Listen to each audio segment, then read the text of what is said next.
Hello everyone, welcome to RMS Tutorials. In the previous lecture, we have started unit number 4, which is event handling and AWT component and swing component. In today's topic, we will be seeing the further components and the further layout managers which we have discussed in previous lecture.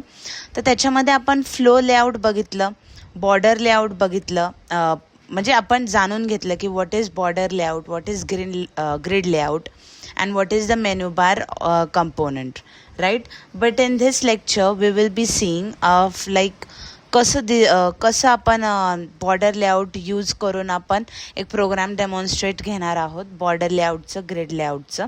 Okay, before moving to the program let's C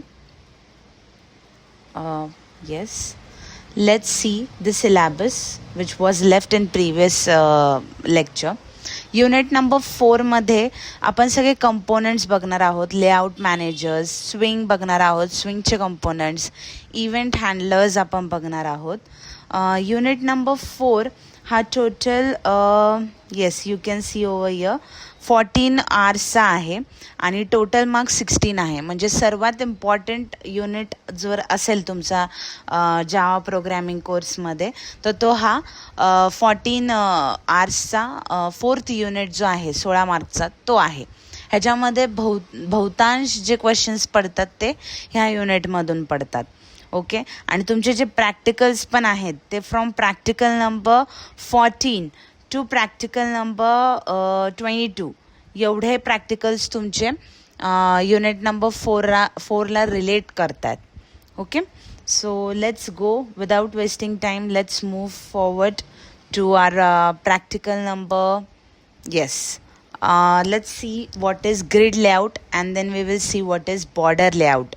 Okay, and then we will see what is menu bar component. Firstly we will see calculator. Calculator सगळ्यांना माहितीच आहे. Okay, calculator जे आपण working calculator use करतो, right, for arithmetic programs and operations. Okay, तर ह्याच्यामध्ये आपल्याला एक कॅल्क्युलेटरचं डिझाईन करायचं आहे. ओके, बट वर्किंग कॅल्क्युलेटर आपण बघतोय. ऑल्सो त्याला आपण कुठलं लेआउट दिलेलं आहे, लाईक ग्रिड लेआउट आपण यूज केलेलं आहे. ऑल्सो आपण त्याला बॉर्डर लेआउट सेट केलेलं आहे. ओके, आता हे लेआउट्स कसे वर्क करतात ते आपण बघणार आहोत. ओके, आता इथं मी आउटपुट ऑलरेडी म्हणजे आपला जो प्रोग्राम आहे तो ऑलरेडी कंपाईल करून मी रन केलेला आहे, एक्झिक्यूट केलेला आहे फॉर प्रॉपर मला तुम्हाला डेमॉन्स्ट्रेट करता येईल प्रोग्राम, त्यासाठी. So firstly, starting with our program, we have to import our package name. As we discussed in previous lecture also, की आपण एक नॉर्मल फॉर्म क्रिएट केला होता. Okay, using AWT components. तसेच इथे आपल्याला AWTचं पॅकेज इम्पोर्ट करायचं आहे. Starting of a programme should be that, because मग आपण जे इथून पुढे जे आपण प्रोग्राममध्ये कंपोनंट्स घेणार आहोत ते ॲक्सेसिबल होण्यासाठी आपल्याला पॅकेज नेम घेणं गरजेचं आहे. Import java.awt.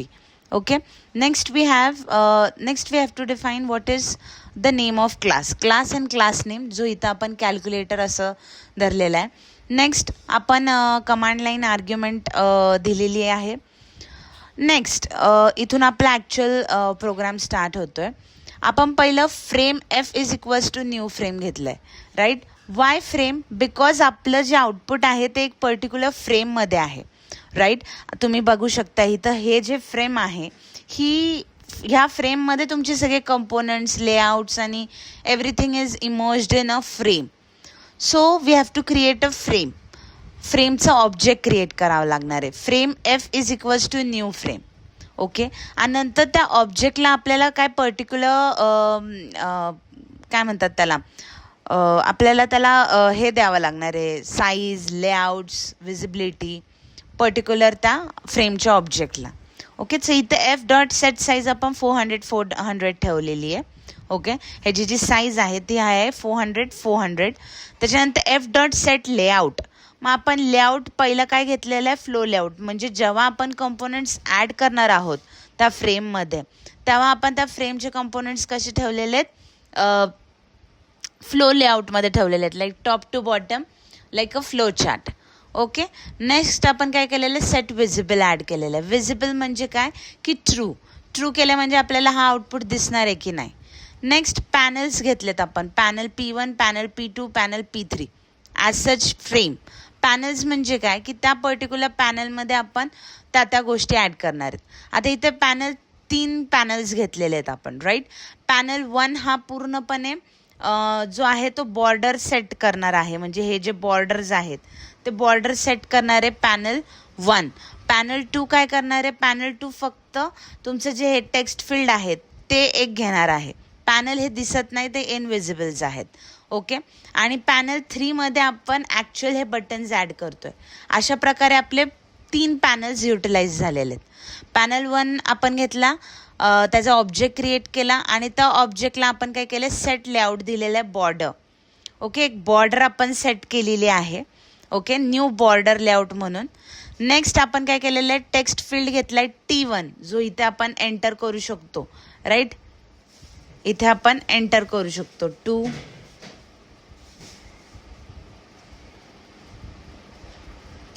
ओके. असं. ओके. त्याच्यानंतर हे इन्सर्ट करायला आपण टेक्स्ट फील्ड घेतलेलं 20 कॅरेक्टर्स. ओके. त्याच्यानंतर त्याला आपण काय केलेलं आहे, P2 पॅनलमध्ये ॲड केलेलं आहे. आणि मग हे सगळे बटन्स आपण घेतलेले आहेत. This is only a design, not a working model. Okay. We have taken the buttons from 0 to 9 and then our operations are taken, plus, minus, multiplication, division. Okay. Modulus is equals to and all these things and clear. हे सगळे buttons आपण घेतलेले आहेत. Okay. हे सगळे, आणि त्या बटन्सला आपण खाली ॲडही केलेले आहेत. कशामध्ये ॲड केलेले आहेत, P3 म्हणजे पॅनल नंबर 3 मध्ये आपण ॲड केले. आणि पॅनल 3ला आपण सेट काय केलेलं आहे, ग्रिड लेआउट केलेलं आहे. ग्रिड लेआउटमध्ये आपण 4x4 घेतलेलं आहे. 4x4 is nothing but this matrix, 1 2 3 4 म्हणजे 0 1 2 3 4 1 2 3 4 असं आपण त्याला डिवाइड केलेलं आहे 4x4 मध्ये. ओके. त्याच्यानंतर P1ला आपण काय केलेलं आहे, ॲड P2. P1 म्हणजे काय आहे तुमचं, P1 म्हणजे हे जे बॉर्डर्स आहेत त्या बॉर्डर्सला आपण काय केलेलं आहे, ॲड केलेलं आहे P2. P2 is nothing but text field comma border layout north म्हणजे वरती पाहिजे आपल्याला. Okay.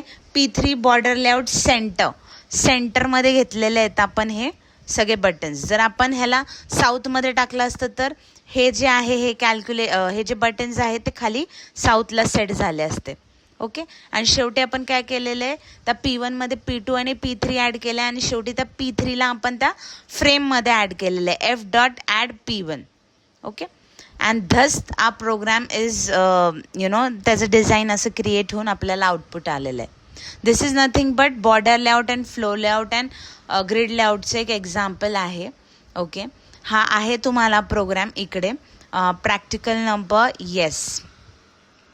Where is the 17th practical आहे तुमचा कॅल्क्युलेटरचा using grid layout. Okay. Next we are having border layout. Border लेआउटसाठी आपण काय करायचं, आपल्याला आउटपुट कसं पाहिजे असणार आहे मी तुम्हाला तेही सांगून देते. ओके. लेट्स डिलीट दिस. हे आपलं बॉर्डर लेआउटचं डेमॉन्स्ट्रेशन, म्हणजे आपल्याला इथे असे बॉर्डर्स पाहिजे, top, right, left, bottom. Okay. हे बॉटम हे आपण कसं क्रिएट करणार आहोत, by using import Java x.swing.j button. Okay. आता त्याच्यामध्ये आपण काय यूज करणार आहोत ते आपण बघू. ओके. आता याच्यामध्ये आपण बॉर्डर्स लेआउट सेट करणार आहोत, राईट. येस. त्याच्यामध्ये आपण बॉर्डर लेआउट एक क्लास घेतलेला आहे, कंटेनर एक क्लास घेतलेला आहे, जे फ्रेम एक क्लास घेतलेला आहे आणि जे बटन एक क्लास घेतलेले आहे. त्याच्यामध्ये आपण स्विंग कंपोनेंट्स पण ॲड केलेले आहेत, AWT कंपोनेंट्स पण ॲड केलेले आहेत. Public class border layout demo x tends जे फ्रेम. आपण इथे फ्रेम क्रिएट करायचं भांगडच ठेवली नाही, आपण डायरेक्ट जे फ्रेम आपण तिकडे एक्सटेंड करून टाकलेलं आहे. त्याच्यानंतर आपण सेट टायटल आपण दिलेलं आहे border layout demonstration. Set default close operation. आता हा काय म्हणजे what is this, like this is nothing but an method which closes the operation of J frame. म्हणजे आपल्याला वाटलं तर आपण ह्याला क्लोज करू शकतो, एक्झिट ऑन क्लोज. ओके, नंतर आपण एक कंटेनर घेतलेत. हे जे आहेत हे आहेत containers. Okay, container is equals to get content panel. म्हणजे हे पॅनल एक टाईप आपण कंटेनर घेतलेला आहे as we discussed in very first lecture of a 4th unit. नंतर आपण त्याला लेआउट्स दिलेले आहेत, बॉर्डर लेआउट्स अँड ऑल. आता नंतर आपण काय केलेलं बटन. आता हे जे बटन आहेत ते स्विंगचे बटन्स आहेत, जी कन्सेप्ट आपण बघणार आहोत फर्दर लेक्चरमध्ये. ही जी कन्सेप्ट आहे ती आहे स्विंगची कन्सेप्ट. जे बटन टॉप बटन घेतलेलं आहे आपण इज इक्वल्स टू न्यू जे बटन टॉप. ह्यात हे टॉप म्हणजे टॉपला तो बटन पाहिजे असं आपण डेमॉन्स्ट्रेट करतोय. बटन घेतलेलं आहे, लेफ्ट बटन राईट बटन आपण चारही बटन्स आपण तिथे क्रिएट करून त्याचं ऑब्जेक्ट क्रिएट केलेलं आहे. आणि नंतर शेवटी काय केलेलं आहे आपण त्या कंटेनरमध्ये, म्हणजे हे जे आहे हे कंटेनरमध्ये आपण काय केलेलं आहे ॲड केलेलं आहे. टॉप बटन बॉर्डर लेआउट नॉर्थला, साऊथला, वेस्टला, ईस्टला असं आपण सिलेक्ट केलेलं आहे. आणि सेट विजिबल ट्रू केलं. आता इथे एफ डॉट सेट विजिबल केलेलं नाही कारण बिकॉज वी हॅव एक्सटेंड आवर जे फ्रेम ऑलरेडी ओव्हर दे. ओके, आणि लास्टला आपण काय केलेलं आहे कमांड लाईन आर्ग्युमेंट घेऊन आपण मेथड कॉल केलेली आहे आपल्या क्लास नेमची मेथड जी घेतली होती इथे ती आपण न्यू बॉर्डर लेआउट डेमो असं कॉल केलेलं आहे आणि त्याचे हे आउटपुट आपल्याला इथे डिस्प्ले होते. Okay, this is the border layout program which we have seen. Okay, next we will be seeing yes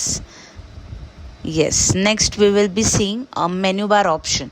the menu bar म्हणजे काय, हे जे पूर्ण पॅनल दिसतंय तुम्हाला हे काय आहे मेन्यू बार आहे. ह्याच्यामध्ये हे जे ऑप्शन्स आहेत ते आहे मेन्यू आणि ह्या मेन्यूमध्ये जे आपल्याला हे ऑप्शन्स दिसतात ते आहेत मेन्यू आयटम्स. मग प्रत्येक मेन्यूमध्ये आपल्याला काहीतरी ऑप्शन्स टाकता येतात. आता आपण इथे फक्त फर्स्ट मेन्यूमध्ये ऑप्शन्स टाकलेले आहेत, पण आपण दुसऱ्या मेन्यूजमध्ये पण ऑप्शन्स मेन्यू आयटम्स टाकू शकतो. आता हे एक AWT कंपोनंट आहे. Okay, starting with the program we have to import our package name AWT. Then we have to define class name which should be extended by frame. जे frame नाही आहे हे आपण नॉर्मल AWT कंपोनंट घेतोय. So frame command line argument टाकलेली आपण. नंतर आपण काय केलेलं आहे क्लासचं एक ऑब्जेक्ट क्रिएट केलेलं आहे practical number 15. M is equals to new practical number 15. Okay, m घेतलेलं आहे आपण. M dot set visible true केलेलं आहे आपण, म्हणजे हे आउटपुट आपल्याला दिसणं गरजेचं आहे म्हणून आपण ट्रू केलं आहे. एम सेट टायटल आपण काय केलेलं आहे माय फ्रेम आपण टायटल दिलेलं आहे. मग नंतर काय केलं आपण आता हे फ्रेम घेतलं, फ्रेममध्ये आपण त्या क्लास नेमला आपण ऑब्जेक्ट पण क्रिएट केला. Everything is done. Now what is missing, then we have to create this panel we have to create this bar. Menu bar जो आपण म्हणतोय हा पूर्ण तो मेन्यू बार क्रिएट करायला आपण काय केलं menu bar MBR is equals to new menu bar. म्हणजे मेन्यू बार नावाच्या कंपोनंटचा आपण ऑब्जेक्ट क्रिएट केलेला आहे आणि त्याला आपण काय केलं फ्रेममध्ये इन्सर्ट केलं. फ्रेम म्हणजे आपल्या प्रॅक्टिकलचा जो आपल्या क्लासचा जो ऑब्जेक्ट क्रिएट केला होता त्याच्यामध्ये आपण सेट केलेला आहे set menu bar MBR. Okay, next काय केलेत आपण मग त्या मेन्यू बारमध्ये आपल्याला मेन्यूज हवेत. मग आपण काय केले मेन्यू क्रिएट केलेत. मेन्यू कंपोनंट घेतलं आपण menu IM is equals to new menu file घेतलं एडिट आणि व्ह्यू हे तिन्ही घेतलेत आणि हे तिन्हीही मेन्यू आपण काय केले डॉट ॲड इन MBR मध्ये आपण त्याला ॲड केलेत. म्हणजे ह्या मेन्यू बारमध्ये आपण हे मेन्यूज ॲड केलेले आहेत. त्यानंतर ह्या मेन्यूजमध्ये आता आपल्याला आयटम्स ॲड करायचे. ते कसं करणार आहे मेन्यू आयटम त्याचा object is equals to new menu item आणि त्या फर्स्ट ऑब्जेक्ट जो आपण घेतला होता फाईलचा जो ऑब्जेक्ट आहे त्याच्यामध्ये आपण ॲड करतोय. जर आपण एडिटच्या ऑब्जेक्टमध्ये ॲड करत असतो तर मग ते त्याच्यामध्ये ॲड झालं असतं. ओके, ह्याच्यामध्ये ॲड झालं असतं, पण आपण काय करतोय फाईलमध्ये आपण आयटम्स ॲड करतोय म्हणून आपण त्या फाईलच्या पर्टिक्युलर त्या मेन्यूच्या ऑब्जेक्टमध्ये आपण ह्या सगळ्या गोष्टी ॲड करतोय आणि लास्टला आपण ॲड केलेल्या आहेत हे मेन्यू आयटम्स तिथे. ओके, आणि असं आपलं आउटपुट डिस्प्ले होतं. This is the program of menu. Okay, if you like this video, do like, share, comment and subscribe the channel.